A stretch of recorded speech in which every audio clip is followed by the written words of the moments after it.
पवित्र पिता परमेश्वर प्रभु यीशु मसीह के सामर्थी अद्भुत और पवित्र नाम में हम आपका हृदय की गहराई से धन्यवाद देते हैं। सुंदर समय के लिए धन्यवाद देते हैं प्रभु जो आपने हमको दिया।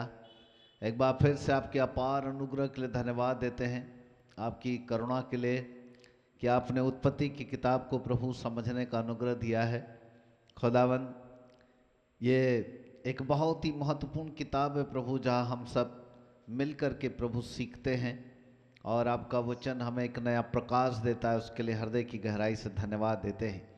हे पवित्र पिता, आपके नाम को महिमा मिले, आदर मिले, सम्मान मिले। एक बार फिर से पवित्र आत्मा परमेश्वर गहरा अभिषेक दीजिएगा, वचन को समझने की शक्ति दीजिए, वचन को खोलने के लिए अनुग्रह दीजिए प्रभु, ताकि आपके वचन से निकलने वाला प्रकाश हमारे जीवन के लिए उत्तम भोजन बनने पाए। धन्यवाद पवित्र आत्मा, आपके नाम को महिमा मिले, आदर सम्मान आपको देते महिमावंत मसीह यीशु के नाम से मांगते ग्रहण कर पिताजी, आमीन, आमीन और आमीन। सो प्रेज द लॉर्ड एवरीवन। एक बार फिर से हम परमेश्वर पिता, परमेश्वर पुत्र प्रभु यीशु मसीह और परमेश्वर पवित्र आत्मा के नाम से आप सबों का हार्दिक अभिनंदन करते हैं और इस उत्पत्ति के पुस्तक के अध्ययन में आप सबों का स्वागत करते हैं। प्रभु आप सबों को ढेर सारी आशीष प्रदान करें। विश्वास करते हैं कि इन दिनों में आप इस पुस्तक के द्वारा कुछ अद्भुत बातों को अवश्य सीख रहे हैं और लगातार ये एपिसोड जो है हम आपके बीच में रख रहे हैं। प्रभु आप सबों के अंदर इस किताब को सीखने के लिए एक इच्छा उत्पन्न करें, ताकि हम सब मिलकर अद्भुत बातों को यहाँ पर सीख सकें। पिछले क्लास में हमने सीखा था कि कैसे अदन की वाटिका में शैतान ने हवा को बहकाया और वहाँ पर 3 तरीका उसने अपनाया। पहला तरीका था झूठी भविष्यवाणी, दूसरा उसका तरीका था झूठा मेरा चमत्कार और तीसरा तरीका था झूठी शिक्षा। इस 3 तरीकों से शैतान संसार को भरमाता है, संसार को कहीं न कहीं वह भ्रमित करता हुआ धोखे में डाल देता है। परंतु आज हम थोड़ा सा आगे फिर चलते हैं, ठीक है। जैसे ही शैतान ने अपने 3 तरीके हवा के ऊपर आजमाया, उसने कहा तुम निश्चय ना मरोगे, झूठी भविष्यवाणी। नंबर 2 उसने कहा तुम्हारी आंखें खुल जाएगी, झूठा चमत्कार। नंबर 3 उसने कहा वरन तुम परमेश्वर के तुल्य हो जाओगे, झूठी शिक्षा। जैसे इन 3 तरीकों को शैतान ने हवा के ऊपर फेंका, अपना तरीका उसने काम में लाया, तब बाइबल ऐसा कहती है। 6वें पद से हम थोड़ा इसको आगे पढ़ेंगे तो बड़ा अच्छा होगा। अतः जब स्त्री ने देखा कि उस वृक्ष का फल खाने के लिए अच्छा और देखने में मनभाऊ और बुद्धि देने के लिए चाहने योग्य है, तब उसने उसमें से तोड़कर खाया। शैतान के 3 तरीकों ने हवा को भ्रमित कर दिया। हवा, बाइबल कहती है हवा के साथ भी 3 घटनाएं घटी। नंबर 1, शैतान की कही जाने वाली बातों के ऊपर उसने उस वृक्ष के फल को देखा। नंबर 2, उसने उस फल को तोड़ा और नंबर 3, उसने उस फल को खाया। नंबर 1 देखा, नंबर 2 तोड़ा और नंबर 3 खाया। और फिर लिखा है कि और अपने पति को भी दिया और उसने भी खाया, यानी आदम ने भी खाया। 7वां पद, तब उन दोनों की आंखें खुल गई। फॉल्स मिराकल्स हो गया। ओरिजिनल जिन आंखों से वो खुदा को देखते थे वो आंखें चली गई, परंतु यहां पर एक दूसरी ही दृष्टिकोण उनके अंदर में आया। और जब उन्होंने देखा तो क्या देखा कि वे, उनको मालूम हुआ कि वो दोनों नग्न है, और इसलिए उन्होंने अंजीर के पत्ते तोड़ तोड़ कर लंगोट बना लिए। हालेलुया। हवा को जैसे ही शैतान ने भ्रमित किया, हवा के अंदर 3 घटना घटी। नंबर 1, उसने उस फल को देखा। नंबर 2, उसने उस फल को तोड़ा। नंबर 3, उसने उस फल को खाया और अपने पति को भी खिलाया। 3 चीजें हो गई। पाप की प्रवृत्ति मनुष्य के अंदर देखने के द्वारा उत्पन्न होती है। जब कोई व्यक्ति किसी विशेष वस्तु के बारे में बहुत ज्यादा हमको बताता चला जाए, या हम उसको जब बहुत ज्यादा किसी वस्तु के विषय में सुनना चालू करते हैं, तो हमारा ध्यान उस वस्तु के ऊपर चला जाता है ताकि हम उसको देखें कि वास्तव में वो कैसी है। जिस वस्तु के विषय में हम सुनते हैं, उस वस्तु को देखने की लालसा उत्पन्न होती है। आदम के अंदर, हवा के अंदर भी कुछ ऐसे ही हुआ। जब शैतान के द्वारा उसने उन विषयों के ऊपर में सुना, तो उसकी लालसा हुई कि उस वृक्ष के फल को देखें। और बाइबल कहती है कि वो जो फल था बहुत ही अच्छा था, देखने में मन भाऊ था और बुद्धि देने के लिए चाहने योग्य था। ऐसा लग रहा था कि उसको खाने से शायद कोई विचित्र बुद्धि का उद्गम होगा। ऐसा प्रतीत हो रहा था उसके खाने से बुद्धि और ज्ञान का विकास हो जाएगा। वो बहुत ही अच्छा था, मनभाऊ था, यानी मन को लुभाने वाला फल था। पृथ्वी के ऊपर और भी बहुत सारे ऐसे फल होते हैं जो मन को लुभाते हैं, और ऐसा लगता है कि शायद ये फल खा लिया जाए, वो फल खा लिया जाए। कुछ फल बड़े आकर्षित करते हैं, खाने योग्य होते हैं, बड़े मीठे होते हैं, बहुत ही सुंदर और बहुत ही अच्छे होते हैं, और होना भी चाहिए। परंतु इस फल को जितने अदन की वाटिका के अंदर और भी दूसरे जो फल थे, वो फल इतने अच्छे नहीं थे, इतने मनभाऊ नहीं थे, जितने भले और बुरे के ज्ञान का फल था। कहने का मतलब यह है कि भले और बुरे के ज्ञान के फल को जैसी हवा ने देखा, तो देखने के द्वारा उसके मन के अंदर कुछ बातें उत्पन्न हुई। उसको लगा कि बहुत ही अच्छा है, उसको लगा कि ये मन को लुभाने वाला है, मनभाऊ है। उसको लगा कि शायद ये मेरी बुद्धि और ज्ञान का विकास करने वाला है। देखने के द्वारा 3 चीजें उसके अंदर आक्रमण कर गई। ऐसा हम कह सकते हैं कि जैसे ही हवा ने उस फल को देखा, शैतान ने अपने हथियार उसके विचारों के अंदर में डाल दिया। जैसे ही हवा ने उस फल को देखा तो क्या देखा? अति सुंदर है, बड़ा अच्छा है। दूसरी बात उसने देखा, वो मन को मन को लुभाने वाला, मन को मोहित कर देने वाला वो फल है। और तीसरी चीज जब उसने देखा तो उसको लगा कि खाने से बुद्धि और ज्ञान का विकास हो सकता है। और इस प्रकार से हवा ने उस फल को देखने के द्वारा अपने अंदर एक पाप की प्रवृत्ति को जन्म दिया। पाप की प्रवृत्ति देखने के द्वारा उसके अंदर जन्म लेने लगी। Listen me carefully. यीशु मसीह ने कहा, मनुष्य का शरीर का दिया उसका आंख है। आंख है हमारे शरीर का दीपक, हमारे शरीर का उजियाला मनुष्य की आंख है। यदि हमारी आंख ही खराब हो तो संपूर्ण शरीर के ऊपर अंधियारा हो जाता है।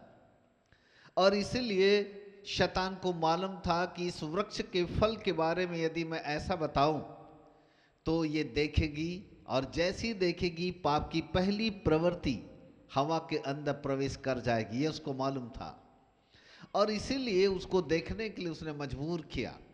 जब मनुष्य किसी चीज को देखता है और उस चीज को लुभाने वाले दृष्टिकोण से देखता है, चाहने वाले दृष्टिकोण से देखता है, बड़ी सुंदरता के तरीके से जब वो देखने लगता है, तो सबसे पहले आक्रमण उसके देखने के द्वारा उसके विचारों के अंदर आने लगता है।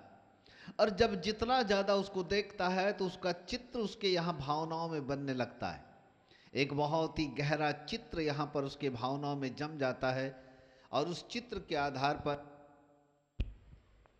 एक ऐसा चित्र उसके भावनाओं में आने लगता है कि वह उससे अब हट नहीं पाता। और यही हवा के साथ हुआ। जैसे ही उसने उस फल को देखा, उस फल का चित्र उसके दिमाग के अंदर बस गया। रात और दिन वो फल उसके दिमाग के अंदर दिखने लगा, उसकी भावनाओं में चित्रांकित हो गया, छप गया। उस फल की मुहर उसके भावनाओं में लग गई। तब हवा रोक नहीं पाई, वह केवल यही बात सोच रही थी कि कब कब इस फल का स्वाद खाने को मिले। आखिरकार परमेश्वर ने खाने से मना किया था तो क्यों किया था? जरूर कोई रहस्य होगा। शायद परमेश्वर जानता होगा कि इसको खाने से हम बुद्धिमान हो जाएंगे, ज्ञानवान हो जाएंगे, हो सकता है इसलिए खुदा ने शायद खाने के लिए मना किया होगा। कई प्रकार के विचार हवा के अंदर उत्पन्न होने लगे। कई बातें उसके मन के अंदर क्वेश्चन मार्क बन करके रह गई। प्रश्नवाचक चिन्हों ने हवा के मस्तिष्क को तनाव ग्रसित कर दिया। अंततः हवा रोक नहीं पाई उस फल को खाने के लिए। तब उसका मन किया कि नहीं, अब इस फल को तोड़ना चाहिए। Praise God, hallelujah. तोड़ लेना चाहिए। और फिर जब वह रह नहीं सकी, सहन शक्ति के बाहर हो गई, उसकी लालसा इतनी ज्यादा बढ़ गई कि उस फल को खाना ही है। एन केन किसी भी प्रकार से उस फल को लेना ही है। उसके देखने के द्वारा पहली पाप की प्रवृत्ति उसके विचारों के अंदर एक चित्रांकित कर गई। उसकी मानस पटल पर उस फल का चित्र इतना ज्यादा अंकित हो गया कि वह उससे निकल नहीं पाई। जब वो सोती तो उसको चित्र फल का दिखता, जब वो उड़ती तो उसको वही फल नजर आता। वो सोते, उठते, बैठते, जागते, खाते, पीते, वो फल उसके दिमाग के अंदर में बस गया। अंततः उसकी लालसा इतनी ज्यादा बढ़ गई, इतनी ज्यादा बढ़ गई, इतनी ज्यादा बढ़ गई कि वह उस फल को तोड़ने के लिए मजबूर हो गई। Praise God, hallelujah. और बाइबल कहती है नंबर 2, उसने उस फल को तोड़ा। जैसे ही हवा ने उस फल को तोड़ा, वो फल उसके हाथ में आ गया। इस वक्त मेरे पास कोई वस्तु नहीं है, एक चश्मे का डिब्बा है, मैं इसे आपके सामने रख रहा हूं, इसे ध्यान से दीजिए। जैसे उसने फल को तोड़ा, वो फल उसके हाथ में आया। जब कोई चीज मनुष्य के हाथ में आ जाती है, तब उसको ऐसा लगता है अब इसे जल्दी से ग्रहण किया जाए, इसका टेस्ट देखा जाए, इसको परख के देखा जाए कि वास्तव में कैसा है।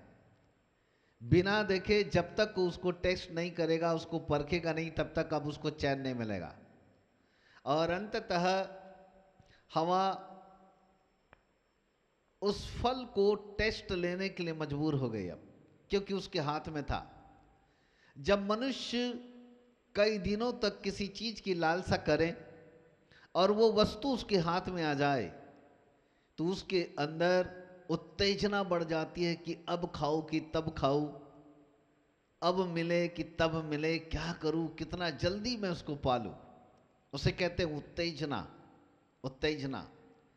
हवा ने के अंदर उस फल को देखने के द्वारा एक लालसा उत्पन्न हुई। उस लालसा ने उसको इतना ज्यादा प्रभावित किया कि उसने फल को तोड़ा। जैसे ही हवा ने उस फल को तोड़ा, अभिलाषा गर्भवती हो गई, मतलब उत्तेजना बढ़ गई उसकी उत्तेजना। और याकूब की किताब 1:15 वहाँ बाइबल कहती है कि जब इच्छा गर्भवती होती है, अभिलाषा जब गर्भवती होती है तो वो पाप को जन्म देती है, पाप को जन्म देती है। और जब पाप बढ़ जाता है तो मृत्यु को उत्पन्न करता है। याकूब 1:15। हालेलुया। ध्यान से सुनेगा। हवा ने देखा, अभिलाषा जागी, दिमाग के अंदर चित्र बन गया, रह नहीं पाई, उस फल को उसने तोड़ा। जैसे उसने उस फल को तोड़ा, वो फल अब उसके हाथों में है, उसके अंदर उत्तेजना बढ़ गई। अब खाऊं कि तब खाऊं, उसकी उत्तेजना इतनी ज्यादा बढ़ गई कि वो अपने आप को रोक नहीं पाई। और बाइबल कहती है फिर उसने उस फल को खाया और अपने पति आदम को भी वो फल खाने के लिए दिया। दोनों ने उस फल को खाया। Hallelujah, praise God. फल खाया, देखा, तोड़ा और फिर उस फल को खाया। 3 घटना हवा के साथ घटी और 3 घटनाओं ने ही उसके अंदर पाप को जन्म दिया। जैसे ही हवा ने उस फल को देखा, पाप हवा के प्राण में आया, उसके प्राण के अंदर पाप की प्रवृत्ति जागी। नंबर 2, जैसे ही हवा ने उस फल को तोड़ा, पाप हवा की आत्मा में आया। नंबर 3, जैसे ही हवा ने उस फल को खाया, पाप हवा के शरीर में आया। मनुष्य त्रिएक प्राणी है, सोल, स्पिरिट एंड बॉडी, प्राण, आत्मा और शरीर। हालेलुया। 3 चीजें आदम और हवा के अंदर आई, 3 क्षेत्रों में आई। जैसे ही हवा ने उस फल को देखा, पाप उसके प्राण में आया। अभी प्राण के अंदर पाप ने कब्जा कर लिया। नंबर 2, जैसे ही हवा ने उस फल को तोड़ा, पाप हवा की स्पिरिट में यानी कि आत्मा के अंदर आया। नंबर 3, जैसे ही हवा ने उस फल को खाया, पाप हवा के शरीर में आया। और हवा कहने का मतलब अब आदम के भी आया, क्योंकि आदम ने भी खाया। अब हम यहां दोनों को गिन लेते हैं। जैसे ही आदम और हवा ने इस फल को खाया, पाप आदम और हवा के नंबर 1 प्राण में आया, नंबर 2 आत्मा के अंदर आया, नंबर 3 शरीर के अंदर जन्म लिया। 3 चीजों, तीनों क्षेत्र के अंदर पाप की प्रवृत्ति ने कब्जा कर लिया। याकूब 1:15 फिर रिपीट करते हुए मैं आपके साथ कहूं, अभिलाषा गर्भवती होकर पाप को जन्म देती है और पाप जब बढ़ जाता है तो मृत्यु को उत्पन्न करता है। हवा के अंदर अभिलाषा जागी, उसने उस फल को तोड़ा और उसने खाया, अर्थात पाप की अभिलाषा गर्भवती हुई, फिर गर्भवती होकर उसने पाप को जन्म दी। और बाइबल कहती है पाप जब बढ़ जाता है तो वह मृत्यु को उत्पन्न करता है। इसका मतलब क्या है? इसका मतलब है कि जैसे ही आदम और हवा ने इस फल को खाया, आदम के प्राण, आदम की आत्मा और आदम के शरीर पर, आदम यानी हवा दोनों, दोनों को गिनेगा। आदम और हवा के प्राण, आदम और हवा की आत्मा और आदम और हवा के शरीर पर पाप के माध्यम से मृत्यु ने कब्जा कर लिया। पहली बार मृत्यु आदम और हवा के अंदर तीनों क्षेत्र में आ गई। मृत्यु ने प्राण के ऊपर भी कब्जा किया पाप के माध्यम से। पाप जब बढ़ जाता है तो मृत्यु को उत्पन्न करता है, बाइबल ऐसा कहती है। पाप जैसे ही पाप आया, पाप के माध्यम से आदम और हवा के तीन क्षेत्रों में मृत्यु ने कब्जा कर लिया। पहली बार आदम और हवा के प्राण में मृत्यु का कब्जा हुआ, आत्मा में भी मृत्यु का कब्जा हुआ और शरीर में भी मृत्यु का कब्जा हो गया, नियंत्रण हो गया। दूसरे शब्दों में हम ये कह सकते हैं कि आदम और हवा के ऊपर मृत्यु ने नियंत्रण कर लिया, क्योंकि परमेश्वर ने कहा था जिस दिन तुम इस फल को खाओगे उस दिन तुम निश्चित मर जाओगे। मर जाओगे, मर जाओगे का मतलब शारीरिक दशा में मृत्यु नहीं थी, पर मर जाओगे का मतलब था मृत्यु तुम्हारे ऊपर आ जाएगी, यानी कि मृत्यु तुम्हारे ऊपर कब्जा कर लेगी, तुम मृत्यु की अधीनता में आ जाओगे। लेकिन आदम और हवा इस बात को समझ नहीं पाए और उसका परिणाम ये हुआ कि आदम और हवा के तीनों क्षेत्र में मृत्यु ने कब्जा कर लिया, कब्जा कर लिया। My God, hallelujah. पहली बार परमेश्वर ने जिस मनुष्य को पूरे मानव जाति का प्रतिनिधि बनाकर धरती के ऊपर रखा था, इतना कीमती पुत्र जिसका नाम है आदम, परमेश्वर ने बनाने के लिए आदम को 1000 साल लगे। इतना आसान नहीं था कि मिट्टी का पुतला यूं बनाया फूंक किया ऐसा नहीं था। उसको बनाने के लिए परमेश्वर को 1000 साल लगे। आदम जब बनाया गया तो आदम की उम्र 18 साल की थी। आदम एक वयस्क था, छोटा सा मासूम बच्चा खुदा ने नहीं बनाया था, एक बड़ा व्यक्ति बनाया था। उस समय बाइबल साइंटिस्ट के अनुसार आदम की उम्र उस समय 18 वर्ष थी। मतलब आदम की बुद्धि विकसित थी ताकि उसको सोचने समझने की शक्ति थी। इसलिए बाइबल कहती है जब अदन की वाटिका में खुदा ने उसको रखा तो अदन की वाटिका के तमाम पेड़ पौधे और पशु पक्षी और जानवरों के नाम आदम ने रखे और वो नाम उसके ऊपर मैच करते थे। अर्थात आदम की बुद्धि विकसित बुद्धि थी, विकसित ज्ञान था, वह संकुचित बुद्धि का नहीं था, एक बालकपन बुद्धि का व्यक्ति नहीं था। इसलिए आदम एक वयस्क व्यक्ति था। 18 साल की उम्र उस समय आदम की थी। फिर तत्पश्चात परमेश्वर ने जब आदम की हड्डी निकालकर हवा को बनाया, पहले प्रथम मनुष्य आदम बनाया गया, फिर खुदा ने उसको अदन की वाटिका में रखा, फिर उसी अदन की वाटिका में उसकी पसली निकालकर उसके लिए स्त्री का निर्माण किया जिसका नाम है हवा।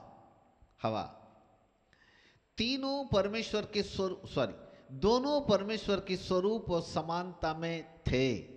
परमेश्वर का आत्मा इनके अंदर निवास करता था। स्वयं परमेश्वर प्रतिदिन इनसे मिलने के लिए आया करता था।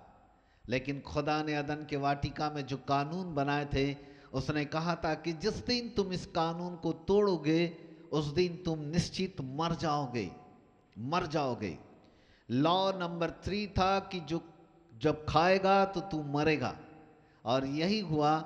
आदम और हवा ने जैसे उस फल को खाया, मृत्यु ने उनके ऊपर कब्जा कर लिया या मृत्यु का अधिकार उनके ऊपर आ गया।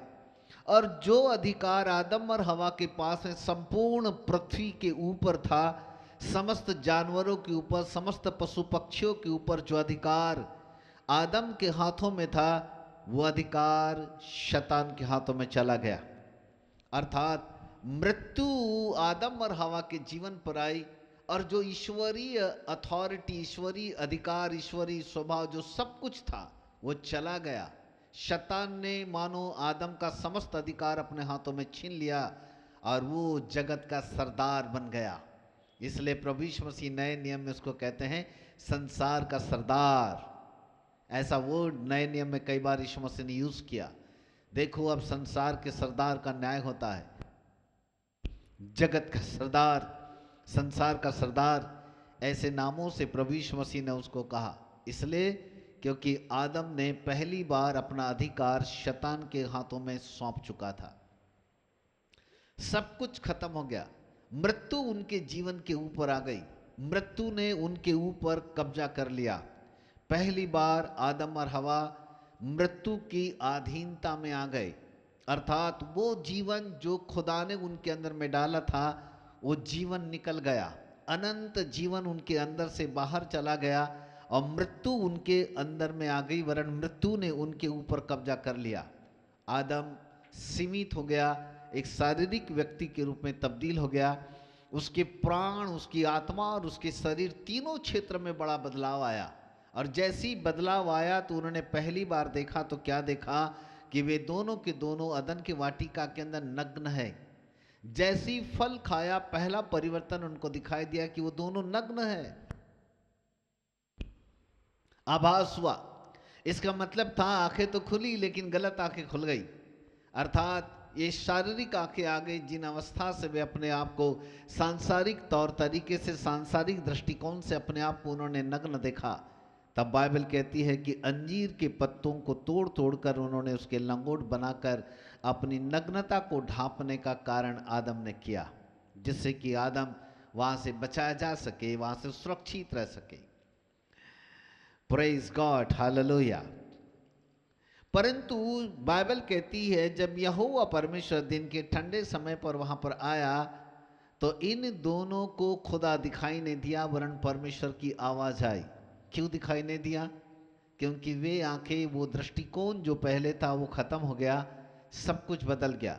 मृत्यु ने आदम और हवा को परमेश्वर से दूर कर दिया।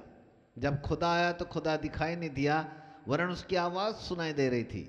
और परमेश्वर ने कहा, आदम, हवा, तुम कहाँ हो? तो ये दोनों के दोनों वाटिका के अंदर जाकर के छिप गए और इन्होंने कहा, हम छिप गए हैं क्योंकि हम नग्न हैं, हम छिप गए हैं। प्रभु कहता, तुम्हें किसने चिताया कि तुम नग्न हो? तब घबराई हुई आवाज में आदम कहता है, प्रभु वो जो तूने फल खाने के लिए मना किया था ना, बस उसी को हमने खा के गलती कर लिया, इसलिए सब कुछ उल्टा हो गया हमारे साथ। तब खुदा कहता है, ये तूने क्या किया आदम, ये तूने क्या किया? तो आदम कहता, नहीं प्रभु, गलती मेरी नहीं है, गलती ये हवा की है। यदि तू ये हवा को नहीं बनाता ना तो ये मुझको फल खाने के लिए मजबूर नहीं करती, इसने ही मुझको फल खाने के लिए बोला। तुरंत दोषारोपण चालू हो गया। पाप की प्रवृत्ति देखो कैसी चालू हो गई। इसके पहले वो दोनों नग्न थे, लाज नहीं थी, शर्म नहीं थी, कुछ नहीं थी, उनको पता ही नहीं था होता क्या है। वो एक अलौकिक महिमा में देह में थे, सब कुछ ईश्वरीय आचरण, ईश्वरीय स्वभाव से परिपूर्ण थे। परंतु जैसे ही पाप की प्रवृत्ति आई, नंबर 1 उनकी आंखों ने देखा कि वे नग्न हैं। नंबर 2 एक दूसरे के ऊपर दोषारोपण लगाने लगे। वो कहता है, प्रभु तू ये हवा को नहीं बना के बड़ी भारी गलती किया, ये नहीं बनाया होता ना तो मैं आज बिल्कुल वैसे ही रहता जैसा तूने बनाया था। सब कुछ उल्टा हो गया प्रभु, ये हवा ने ही मुझको बिगाड़ा। तब प्रभु हवा से कहते हैं, हवा ये तूने क्या किया? तो कहते नहीं प्रभु मैंने कुछ नहीं किया, वो जो सांप है ना धूर्त बन के वो आया था, उसने मेरे को बहकाया, वो यदि नहीं रहता तो मैं क्यों बहकती? वो हवा मेरी गलती नहीं है, वो तो बोले सांप की गलती है, सांप ने मुझको बहकाया। Praise God. तब परमेश्वर ने, बाइबल कहती है, इनको श्राप दिया, श्राप मिला। आदम को भी श्राप मिला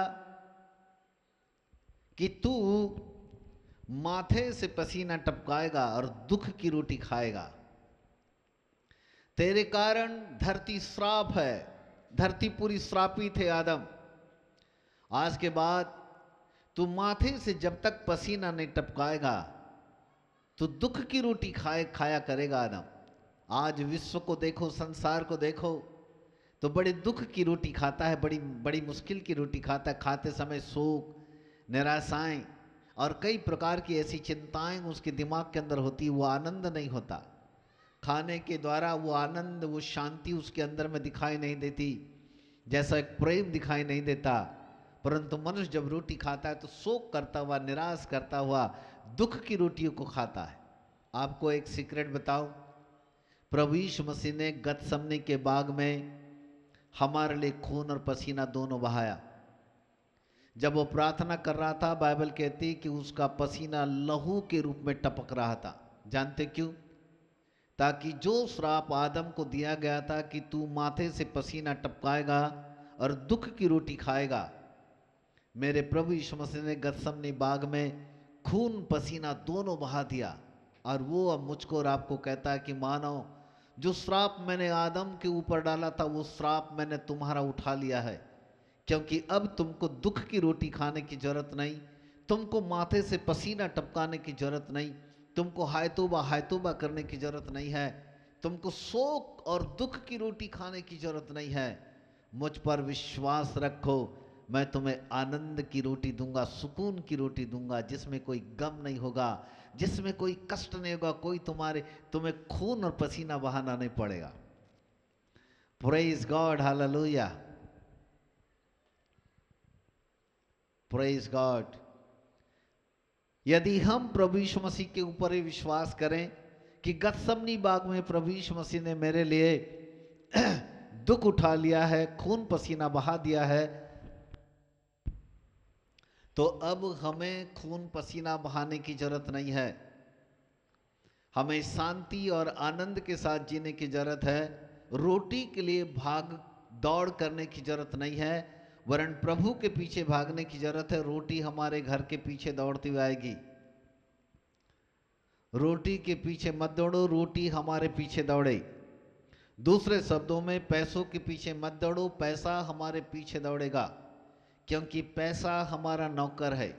पैसों को कमाने के लिए आपको खून पसीना बहाने की जरूरत नहीं है, हाय तौबा करने की जरूरत नहीं है, कष्ट उठाने की जरूरत नहीं है। वरन पैसों को अपना गुलाम बनाओ, उसे नौकर बनाओ, उसको अपने जूते के नीचे रखो। क्योंकि पैसा हमारा नौकर है। पैसा हमारा मालिक नहीं है, वो हमारा नौकर है। नौकर वो हमारे सिर पे नहीं बैठा है, हम उसके मालिक हैं, हम उसको चलाते हैं। पैसा हमारा अच्छा नौकर है, वो जाता है हमारे लिए सामान खरीद करके लाता है। इसलिए अन्य जाति के लोग इन रुपयों पैसों की पूजा करते हैं, परंतु हमारा एक ही पूजनीय है जिसका नाम है यीशु मसीह। हम रुपयों के पीछे भागने वाले नहीं, वरन प्रभु के पीछे भागने वालों में से है। क्योंकि जब हम प्रभु के पीछे चलते हैं तो ये रुपया, ये मनी, ये धन हमारा नौकर बन जाता है। क्योंकि गतसमनी के बाग में यीशु मसीह ने हमारे लिए खून पसीना दोनों बहा दिया। Praise God. स्त्री को भी श्राप दिया खुदा ने।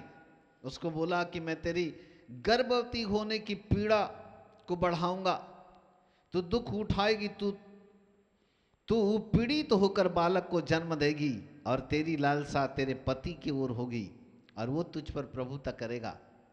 ये भी एक कर्ज था स्त्री के ऊपर, एक श्राप है। परंतु यदि हम प्रभु यीशु मसीह के ओर है तो ये भी श्राप हट जाता है। यदि आप विश्वास करें परमेश्वर के वचन के ऊपर तो ये कर्ज हट जाता है और ये भी पीड़ा जो है ये समाप्त हो जाती है और एक महिलाएं साधारण नॉर्मल डिलीवरी के रूप में बच्चों को जन्म दे सकती है, क्योंकि ये अदन की वाटिका में दिया जाने वाला श्राप है। तीसरा श्राप शैतान को भी मिला और शैतान को भी परमेश्वर ने श्राप देकर कहा, मैं तेरे और इस स्त्री के बीच में और तेरे वंश और इसके वंश के बीच में बैर उत्पन्न करूंगा, वह तेरे सिर को कुचल डालेगा और तू उसकी एड़ी को डसेगा। 3:15। उसको भी एक श्राप मिला, पर श्राप के साथ साथ परमेश्वर मानो उसके लिए एक भविष्यवाणी कर रहा था कि सांप, मैं तेरे वंश और स्त्री के वंश के बीच में एक बैर उत्पन्न करूंगा और वो जो स्त्री के वंश से आएगा वो तेरे सिर को कुचलेगा, तू उसकी एड़ी को डसेगा। एक भविष्यवाणी भी थी और एक कर्स भी थी। और ये भी कहा खुदा ने कि आज के बाद तू पेट के बल चला करेगा।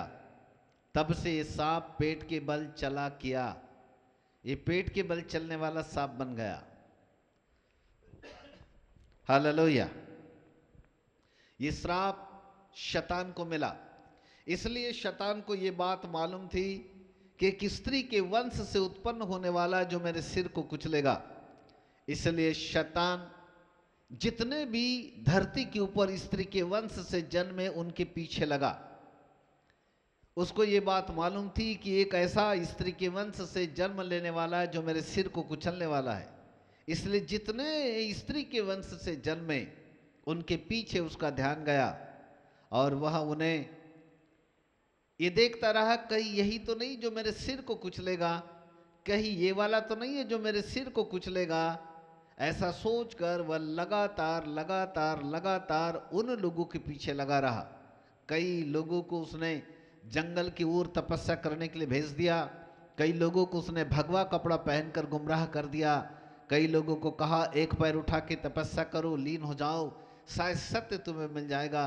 कई लोग लवलीन होकर जंगलों में जाकर तपस्या बन गए, भगवाधारी कपड़े पहनकर लंबे बाल बढ़ाकर साधु सन्यासी बन गए।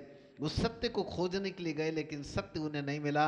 शैतान उनको गुमराह करता रहा और अलग अलग पापों में उनको फंसाता रहा, क्योंकि शैतान को मालूम था एक स्त्री के वंश से उत्पन्न होने वाला जो मेरे सिर को कुचलेगा, उसको मालूम था। इसलिए जितने धरती के ऊपर स्त्री के वंश से पैदा हुए, शैतान ने उन सबों को गुमराह किया, सबों को उसने भटकाया, सबों को अलग अलग अलग अलग जगह में उसने लेके गया। अंत में यीशु मसीह आया, उसकी नजर, शैतान की नजर यीशु मसीह पर पड़ी। और जब प्रभु यीशु मसीह ने अपना परिचय दिया कि मैं परमेश्वर का पुत्र हूं, मेरा पिता ऊपर है, स्वर्ग में है, उसी ने मुझको भेजा है, तो शैतान ने समझा कि कहीं यही तो नहीं जो स्त्री के वंश से उत्पन्न हुआ है, कहीं ये मेरे सिर को तो नहीं कुचलेगा, क्योंकि बड़े मिराकल्स भी कर रहा है, आश्चर्यकर्म इसके द्वारा हो रहे हैं, चंगाइयाँ हो रही है, दुष्ट आत्मा को छुड़ा रहा है, हो सकता है ये मेरे सिर को कुचले। इससे पहले कि कुचले योजना बनाई जाए, और शैतान ने योजना बनाकर यहूदियों को उसने उकसाया और उसे क्रूस की मृत्यु देने के लिए लोगों के मनों के अंदर विचार में डाला। इसलिए वे हजारों लोग जिन्होंने रोटी और मछली खाई थी, वे हजारों लोग जिनके अंदर की दुष्ट आत्मा निकली थी, वे हजारों लोग जो चंगे हुए थे, वे ही लोग चिल्ला चिल्ला कर कह रहे थे, इसे क्रूस पर चढ़ाओ, इसे क्रूस पे चढ़ाओ, इसे क्रूस पे चढ़ाओ, इसे क्रूस पे चढ़ाओ। और शैतान ने लोगों के मनों के अंदर जो विचार डाले, उसी विचारधारा के अंतर्गत प्रभु यीशु मसीह को शैतान ने अपनी योजना के अंतर्गत क्रूस की मृत्यु तो दे दी। लेकिन बाइबल कहती है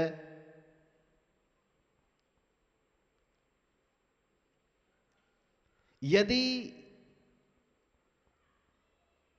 उस उद्धार की योजना शैतान को मालूम होती तो शैतान तेजोमय प्रभु को क्रूस पर कभी चढ़ने नहीं देता। उसको पता ही नहीं था कि यदि मैं उसको क्रूस की मृत्यु दूंगा तो ये मनुष्य जाति के लिए उद्धार और जीवन का कारण बन जाएगा, उसको पता ही नहीं था। शैतान फेल हो गया, क्योंकि यदि उसको पता होता तो वह यीशु मसीह को क्रूस पर चढ़ने नहीं देता। पहला कुरिन्थियों 2:8, इस संसार के हाकिमों में से किसी ने नहीं जाना, अन्यथा वे तेजों में प्रभु को क्रूस के ऊपर कभी नहीं चढ़ने देता। उद्धार की योजना संसार के हाकिम को, संसार के जगत के सरदार को पता ही नहीं थी। मृत्यु की योजना पिता और पुत्र के बीच में थी, ये बात शैतान को पता नहीं थी। शैतान तो ये सोच कर लोगों के अंदर विचार डाला क्रूस पे चढ़ाओ, क्योंकि उसको मालूम था कि कहीं यही तो नहीं जो मेरे सिर को कुचलेगा। लेकिन हुआ ऐसा ही, जैसे यीशु क्रूस की मृत्यु के बाद तीसरे दिन जी उठा, बाइबल कहती प्रभु यीशु मसीह ने क्रूस की मृत्यु के कारण उसके ऊपर जय जयकार की ध्वनि सुनाई और उसका खुल्लम खुल्ला तमाशा बनाया। अर्थात प्रभु यीशु मसीह ने जी उठने के द्वारा शैतान के सिर को कुचल डाला, कुचल डाला। कुलुसियों 2:14-15 बाइबल कहती है प्रभु यीशु मसीह ने क्रूस की मृत्यु के द्वारा जयवंत होकर शैतान के ऊपर खुल्लम खुल्ला तमाशा बना, उसके ऊपर जय जयकार की ध्वनि सुना दिया।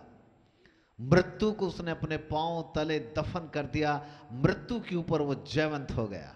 हालेलुया। जो बात शैतान को मालूम थी वो बिल्कुल सत्य था, क्योंकि उत्पत्ति 3:15 में परमेश्वर ने शैतान को, सांप को श्राप दिया था का मतलब था वो एक भविष्यवाणी भी थी। उसी भविष्यवाणी के तहत शैतान लोगों को ढूंढता रहा और जितने स्त्री के वंश से पैदा हुए उन्हें वह गुमराह करता रहा। किसी के हाथ में तीर कमान दिया, किसी के हाथ में गदा दिया, किसी के हाथ में चक्र दिया, किसी के हाथों में तलवारें दी, किसी को कुछ बना दिया। अलग अलग प्रकार से वह लोगों को भरमाता चला गया और उन्हें पाप की प्रभुता में डालता चला गया। लेकिन यीशु मसीह पाप में नहीं फंसा, इसलिए प्रभु यीशु मसीह को उसने क्रूस की मृत्यु दिलवाया। लेकिन बाइबल कहती है प्रभु यीशु मसीह ने उसी मृत्यु के द्वारा उस मृत्यु को हरा दिया जिसके पास शैतान का अधिकार था। अर्थात उस मृत्यु का अधिकार जो शैतान के हाथों में था, प्रभु यीशु मसीह ने अपनी मृत्यु के द्वारा उस अधिकार को नष्ट कर दिया। मृत्यु के ऊपर हमेशा हमेशा के लिए जय जयकार की ध्वनि सुना दिया। हालेलुया।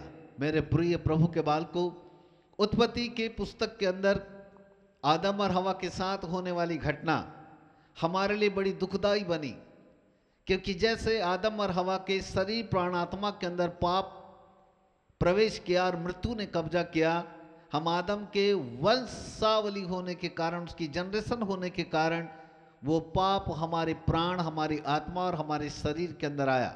अर्थात मृत्यु ने हमारे ऊपर कब्जा कर लिया। लेकिन परमेश्वर का धन्यवाद देते हैं कि 2000 साल पहले परमेश्वर ने दूसरे आदम को धरती पर भेजा और दूसरा आदम ने अपनी मृत्यु दे करके वो जो अदन के वाटिका के अंदर हमारे अंदर पाप की प्रवृत्ति और मृत्यु का अधिकार हमारे अंदर आया था, उसको दूसरे आदम ने हमेशा हमेशा के लिए हटा दिया। अर्थात हम पर अब मृत्यु का कोई अधिकार नहीं है। हम मृत्यु से स्वतंत्र हो चुके हैं। मृत्यु का कोई भी नियंत्रण हमारे जीवन पर नहीं है। हम जीवन में है, अनंत जीवन में है, अनंत जीवन में है और हम अनंत जीवन में प्रवेश करेंगे, क्योंकि मृत्यु हमेशा हमेशा के लिए हमसे हार चुकी है। ये सत्य है। हालेलुया। यही सत्य है। और वो दूसरा आदम बनकर यीशु मसीह ने इस मृत्यु को हमारे लिए नष्ट कर दिया है। हम ऐसे परमेश्वर की आराधना करते हैं जिसने मृत्यु के ऊपर विजय प्राप्त कर लिया। हम ऐसे प्रभु की भक्ति करते हैं, उसने हमको भी मृत्यु के ऊपर अधिकार दिया है। मेरे प्रिय प्रभु के बालकों, प्रभु आप सबों को आशीष दे। अगले एपिसोड में फिर हम उत्पत्ति के 4थे अध्याय में आपके साथ हम बातचीत करेंगे। आज के लिए बस इतना ही, क्योंकि आगे और भी यूनिवर्सिटी की क्लासेस है, इसलिए हमें ज़्यादा समय आपको नहीं दे सकते। इतना समय आपके लिए काफ़ी है। प्रभु आपकी आंखें खोले और समझने की शक्ति दें। धन्यवाद। आइए हम प्रार्थना करें। पवित्र पिता परमेश्वर, प्रभु यीशु मसीह के सामर्थी, अद्भुत और पवित्र नाम में हम आपका हृदय की गहराई से धन्यवाद देते हैं। आपके बच्चों ने आज फिर उत्पत्ति के 3रे अध्याय से प्रभु अद्भुत बातों को सीखा। बापा आसमानी, आप महान है, पराक्रमी परमेश्वर है, आपके लिए कोई भी काम कठिन नहीं है। आदम और हवा के द्वारा होने वाली वो तमाम घटनाएं हमारे जीवन के लिए प्रभु लागू तो हुई, हम भी प्रभु पाप की अधीनता में आए। मृत्यु ने हमारे ऊपर नियंत्रण तो कर लिया, लेकिन धन्यवाद देते हैं पवित्र पिता कि प्रभु यीशु मसीह दूसरा आदम बनकर हमारे लिए आया और उसने उस मृत्यु को हमेशा हमेशा के लिए नष्ट कर दिया और हमें उस मृत्यु की अधीनता से छुटकारा देकर जीवन में हमको लेकर के गया। हम धन्यवाद देते हैं आपके पुत्र प्रभु यीशु मसीह के लिए। खुदावंद, हम घोषणा करते हैं कि हम जीवन में हैं। हम घोषणा करते हैं कि अनंत जीवन हमारा है। हम घोषणा करते हैं कि मृत्यु हमारे पांव के नीचे है। हम घोषणा करते हैं कि मृत्यु हमेशा हमेशा के लिए नष्ट हो चुकी है। जितने लोग इस वक्त हमें लाइव देख रहे हैं और जो सोशल मीडिया में सुन रहे हैं, पवित्र पिता, हम उनके परिवारों के लिए प्रार्थना करते हैं, उनके परिवारों में आपकी शांति, प्रेम और आनंद प्रवेश हो जाए। हर प्रकार के लड़ाई झगड़े मसीह यीशु के नाम में दूर हो जाएं। पति पत्नी के बीच पाई जाने वाली तमाम विरोधाभास स्थितियां यीशु मसीह के नाम से दूर कर दिया जाए। हे पवित्र पिता, जितने लोग बीमारी में हैं प्रभु, उनकी बीमारी को दूर कीजिएगा प्रभु। आपकी सामर्थ उनके शरीर के अंदर रिलीज करते हैं। डायबिटीज, ब्लड प्रेशर, टीबी और कैंसर जैसी घृणित बीमारियों को और हर एक श्रापित बीमारियों को यीशु मसीह के नाम से डांटते हैं। और पिता परमेश्वर, हम प्रार्थना करते हैं कि इसी वक्त आपकी कोड़े खाए जाने वाली सामर्थ लोगों के अंदर में काम करे और विश्वास के द्वारा प्रभु लोग इस चंगाई को ग्रहण करने वाले बन जाए। पिता परमेश्वर, जिनके जिनके पाँव में शक्ति नहीं है, हम प्रार्थना करते हैं उनके पाँव में आपकी सामर्थ उतरे, उनके पाँव में शक्ति को प्रवेश कीजिएगा प्रभु जी। और इसी वक्त प्रभु एक नया अभिषेक उनके जीवन के ऊपर काम करे, उनके पाँव के ऊपर, उनके घुटनों के ऊपर प्रभु आपकी सामर्थ के द्वारा बल आ जाए और वे अपने पाँव के बल उठ करके चलने फिरने लगे, दौड़ने लगे। यीशु के नाम में घोषणा करते हैं, जिनके हाथ नहीं उठते, जिनके जिनके जिनके गर्दनों में दर्द है, जिनके शरीर में दर्द है, पीड़ा है, यीशु मसीह नासरी के नाम से निकाल दी जाए। हर प्रकार की विरोधाभास स्थितियां यीशु प्रभु के नाम से निकाल दी जाए। अंधकार की तमाम ताकतों को हम यीशु मसीह के नाम से कैद करते हैं। हर एक श्रापित आत्माओं को यीशु मसीह के नाम से दूर करते हैं। हालेलुया। पवित्र पिता, इसी वक्त अपने हाथों को बढ़ाइएगा, उन्हें छू करके आशीष दीजिए, चंगाई दीजिए और छुटकारा दीजिएगा। धन्यवाद प्रभु, आपके नाम को महिमा मिले, आदर मिले, सम्मान मिले। धन्यवाद के साथ मसीह यीशु के नाम से मांगते हैं, ग्रहण करो पिताजी। आमीन, आमीन और आमीन। So God bless you. Thank you so much. Bye bye.